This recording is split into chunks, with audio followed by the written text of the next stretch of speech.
اما بعد فاعوذ باللہ من الشیطان الرجیم بسم اللہ الرحمن الرحیم رب اشرح لی صدری ویسر لی امری واحلل عقدۃ من لسانی یفقہوا قولی۔ السلام علیکم ورحمۃ اللہ وبرکاتہ۔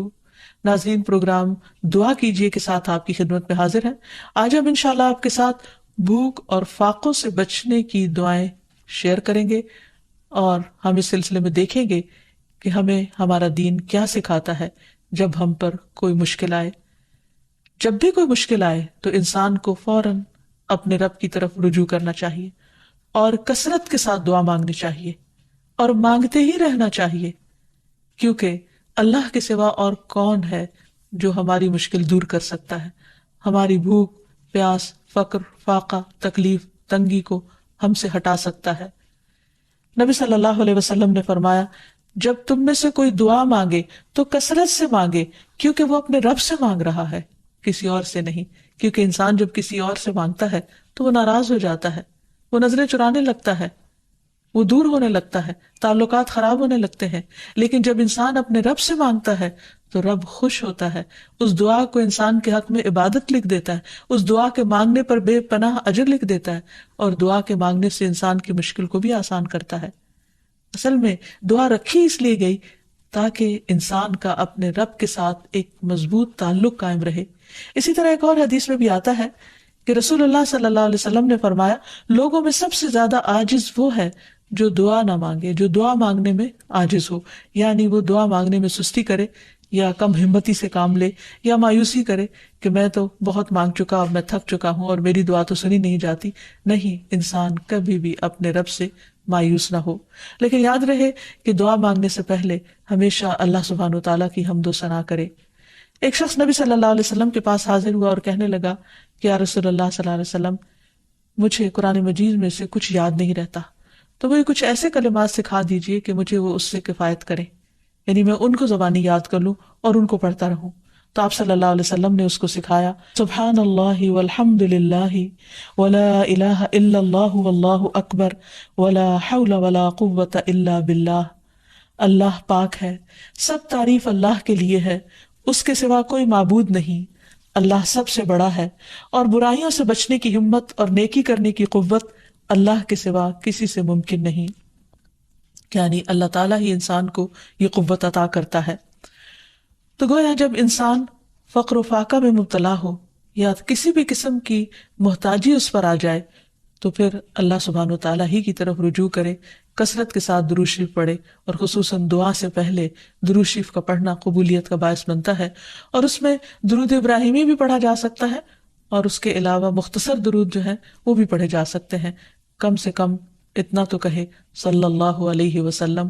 اور جتنی بار کہے گا ہر بار کہنے سے 10 رحمتیں اس پر آئیں گی۔ جہاں تک فقر و فاقہ کا تعلق ہے تو یہ ہوتا تو ہے، لیکن حقیقت میں اصل فقیری دل کی فقیری ہوتی ہے۔ بہت سے لوگوں کے پاس بہت کچھ ہوتا ہے، لیکن اس کے باوجود بھی ان کے دل میں ہر وقت ایک خوف رہتا ہے یا ایک احساس رہتا ہے کہ ہمارے پاس کچھ نہیں، یا اگر یہ نہ رہا تو کیا بنے گا۔ اسی لیے ہم دیکھتے ہیں کہ ابو ذر رضی اللہ تعالیٰ عنہ کہتے ہیں کہ رسول اللہ صلی اللہ علیہ وسلم نے مجھ سے فرمایا، اے ابو ذر، تم مال کی کثرت کو مالداری سمجھتے ہو؟ میں نے عرض کیا، ہاں اے اللہ کے رسول صلی اللہ علیہ وسلم۔ آپ نے فرمایا، اور کیا مال کی کمی کو فقر سمجھتے ہو؟ میں نے عرض کیا، ہاں اے اللہ کے رسول صلی اللہ علیہ وسلم۔ آپ نے فرمایا، مالداری دل کی مالداری ہے اور فقر بھی دل کا فقر ہے۔ یعنی انسان اگر اپنے آپ کو نعمتوں پر راضی رکھتا ہے اور اس کی نگاہ ان نعمتوں کی طرف جاتی ہے جو اس کو ملی ہوئی ہیں، تو اس کا دل ہمیشہ غنی رہے گا۔ لیکن اگر انسان ہر وقت یہ سوچتا رہے کہ اس کے پاس کیا نہیں اور اس کے مقابلے میں دوسروں کے پاس کیا کچھ ہے، تو پھر کبھی بھی اس کی محتاجی ختم نہیں ہو سکتی۔ اس سلسلے میں یہ بھی یاد رکھیے کہ انسان اللہ کے دیے ہوئے کو پا کر کبھی خود کو محتاج نہ سمجھے۔ تو گویا خوش قسمت ہیں وہ لوگ جو تھوڑا پا کر بھی اپنے رب سے راضی رہتے ہیں اور اللہ تعالیٰ سے خوش گمان رہتے ہیں اور اچھے کی امید رکھتے ہیں۔ رسول اللہ صلی اللہ علیہ وسلم نے فرمایا، مالداری کو غنا نہیں کہتے، غنا تو دل کا ہوتا ہے۔ جب اللہ کسی بندے کے حق میں خیر و بھلائی کا ارادہ کرتا ہے تو اس کے نفس میں غنا اور دل میں تقوی پیدا کر دیتا ہے، اور جب اللہ کسی بندے کے حق میں شر کا ارادہ کرتا ہے تو اس کی فقیری کو اس کی دونوں آنکھوں کے سامنے رکھ دیتا ہے اور اسے سوائے اپنے فقر اور محتاجی کے کچھ نظر نہیں آتا، لہٰذا اس کی کنڈیشن مزریبل ہو جاتی ہے، وہ ہر وقت پریشان اور دکھی رہتا ہے اور وہ ان نعمتوں کو بھی انجوائے نہیں کر سکتا جو اللہ تعالیٰ نے اس کو دی ہوئی ہیں۔ اگر انسان غور کرے کہ اس کی اگر خدا نخواستہ آنکھ چلی جائے تو کیا دنیا بھر کی دولت خرچ کر کے بھی وہ آنکھ لے سکتا ہے واپس؟ یا اگر اس کے جسم کا کوئی اور حصہ چلا جائے، ضائع ہو جائے، تو کیا دنیا بھر کی دولت خرچ کر کے وہ اس طرح کی نعمت واپس لوٹا سکتا ہے؟ ہرگز نہیں۔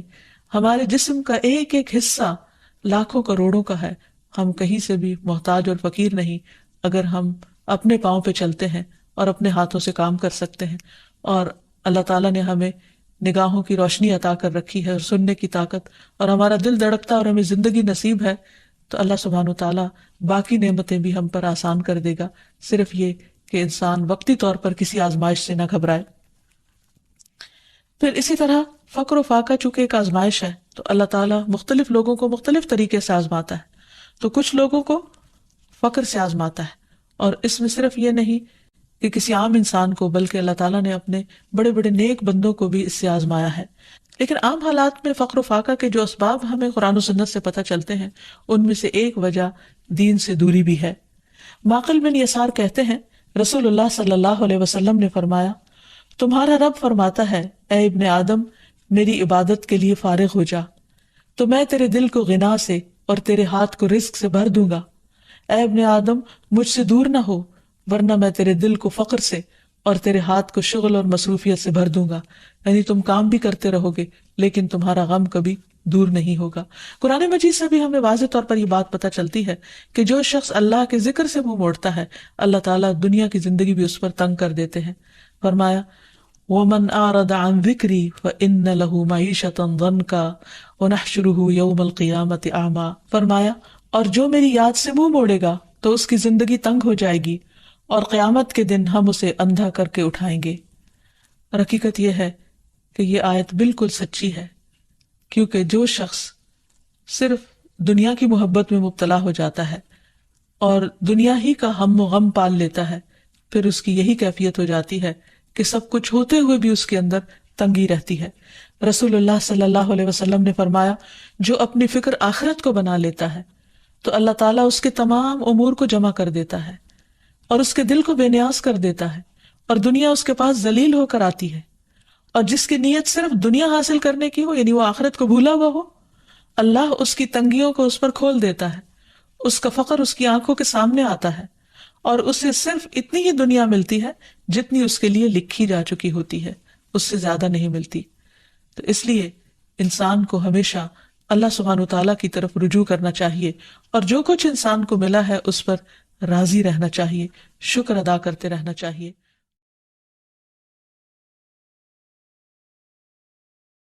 ابو ہریرہ روایت کرتے ہیں کہ رسول اللہ صلی اللہ علیہ وسلم جب بستر پر تشریف لاتے تو کہا کرتے تھے اللہم رب السماوات والارض ورب کل شیء فالق الحب والنوى ومنزل التوراة والانجیل والقرآن اعوذ بک من شر ذی شر انت آخذ بناصیته انت الاول فلیس قبلک شیء وانت الآخر فلیس بعدک شیء وَأَنْتَ الظَّاهِرُ فَلَيْسَ فَوْقَكَ شَيْءٌ وَأَنْتَ الْبَاطِنُ فَلَيْسَ دُونَكَ شَيْءٌ اقْضِ عَنِّي الدَّيْنَ وَأَغْنِنِي مِنَ الْفَقْرِ۔ اس کا ترجمہ ہے اے اللہ ساتوں آسمانوں اور زمین کے رب اور ہر چیز کے رب،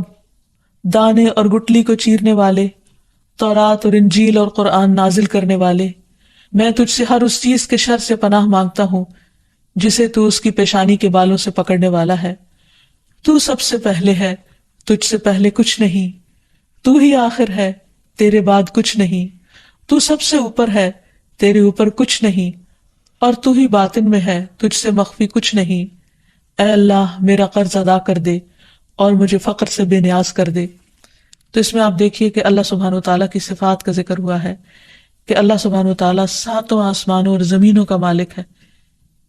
اور آپ دیکھیے کہ زمین کے ایک چھوٹے سے ٹکڑے میں بھی کتنی خیر و برکت ہوتی، کتنی بھلائی ہوتی، کہا یہ کہ وہ پوری زمین کا مالک، اور صرف اس زمین کا نہیں، باقی زمینوں کا بھی مالک، تمام ستاروں سیاروں کا مالک، سارے آسمانوں اور جو کچھ ان کے اندر ہے ان سب کا مالک۔ اور پھر فالق الحب والنوا کہہ کے یہ بتایا گیا کہ اللہ تعالیٰ زبردست قدرت کا مالک ہے، وہ زمین کے اندھیروں میں بیج اور گٹلی کو پھاڑتا ہے اور اس سے بہترین پودے نکالتا ہے جس میں انسان کے رزق کا سامان ہے، پھر زمین سے بھی کچھ رزق نکلتا ہے اور آسمان سے بھی اترتا ہے، پھر تورات، انجیل اور قرآن روحانی رزق ہیں، ان کا ذکر کیا گیا۔ ان تمام چیزوں کا ذکر کر کے اللہ تعالیٰ کی صفات بیان کر کے پھر ہر چیز کے شر سے پناہ مانگی گئی جس کا کنٹرول اللہ کے ہاتھ میں ہے، اور پھر اللہ تعالیٰ کے کچھ ناموں اور صفات کا ذکر کیا گیا کہ اللہ تو سب سے اول ہے اور تو ہی سب سے آخر ہے، نہ کوئی تجھ سے پہلے ہے اور نہ کوئی تجھ سے بعد، یعنی سب چیزیں تیرے ہی کنٹرول میں ہیں، تو ہی ہر ایک کا مالک ہے اور تیرے اوپر کوئی بھی نہیں ہے، اور تو ہی ظاہر ہے اور تو ہی باطن ہے اور تجھ سے کچھ بھی چھپا ہوا نہیں۔ اور یہ ساری صفات ذکر کر کے آخر میں کیا فرمایا کہ تو میرا قرض ادا کر دے اور جو مجھے فقر سے بے نیاز کر دے۔ تو جو شخص یہ دعا مانگے گا انشاءاللہ اسے مالی مشکلات سے، پریشانی سے نجات ملے گی۔ پھر اسی طرح نبی صلی اللہ علیہ وسلم رات کے وقت جب بھوک کی شدت سے آپ کی آنکھ کھل جاتی اور آپ بے قرار ہوتے تو آپ یہ دعا پڑھا کرتے تھے، لا الہ الا اللہ الواحد القہار رب السماوات والارض وما بینہما العزیز الغفار، کوئی معبود برحق نہیں مگر اللہ جو اکیلا اور زبردست ہے، آسمانوں، زمین اور ان کے درمیان کی تمام چیزوں کا رب ہے، وہ غالب اور بہت بخشنے والا ہے۔ پھر اسی طرح انسان بھوک سے پناہ مانگے اور اللہ تعالیٰ سے خاص دعا کرے کہ انسان کو ایسی تمام اذیتوں سے نجات دے جو اس کے لیے مشکل کا باعث بنتی ہے۔ اللہم انی اعوذ بک من الجوع فانہ بئس الضجیع، اے اللہ میں بھوک سے تیری پناہ مانگتا ہوں، بے شک وہ بہت بری ساتھی ہے۔ پھر ایک اور موقع پر نبی صلی اللہ علیہ وسلم ان کلمات کے ذریعے دعا کیا کرتے تھے، اللہم انی اعوذ بک من فتنة النار وعذاب النار ومن شر الغنى والفقر، اے اللہ میں پناہ چاہتا ہوں آگ کے فتنے اور آگ کے عذاب سے،